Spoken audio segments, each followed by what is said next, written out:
Okay, ito naman po ating tinatawag na yellow koi, glass belly, guppy fish. Ayan, available po dito sa ating stall number 14, Aqualand Alley, Cartimar, Pasay City. Ang sukat po nila from head to tail ay around 1 inch lamang po. Okay, close up natin. Ang available natin dito ay 3 pair na lamang po. Kaya kung sino mga naghahanap sa inyo ng mga tinatawag na yellow koi, glass belly fish, guppy, pasyal na po kayo dito sa stall number 14, Aqualand Alley, Cartimar, Pasay City. Sa mga baguhan po, kaya tinawag silang glass belly fish. Kung napansin niyo po yung kanilang belly, transparent po, no? Kitang-kita po yung nasa loob po niya. Kaya tinawag silang yellow koi, glass belly, guppy fish.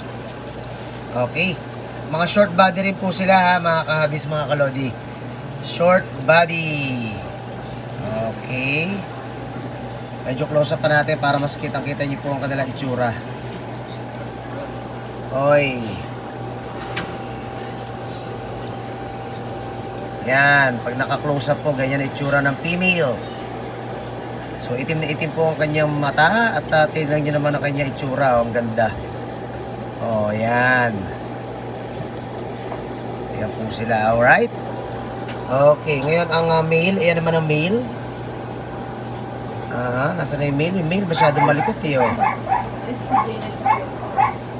Anyway, bago pa kayo mahiluhin, pakita ko na may ibang mga isda sa inyo. Okay. Okay, ito naman po ang tinatawag nilang top sword. Okay, 1 male and 1 female din po ang available natin dito. So, 1 pair ang bentahan. Meron tayong 5 pair. Sa mga naghahanap po ng gantong top sword, snake skin, guppy fish. Available po yan dito sa stall number 14, Aqualand Alley, Cartimar, Pasay City. So, yan po itsura niya. Tignan nyo yung mga lalaki, ang gagandang lalaki. Ang gaganda na itsura ng mga lalaki natin. Nagni-neon green po ang kanilang snake skin. Tapos, ang buntot nila ay mas mahaba, pataas. So, kaya tinawag na top sword.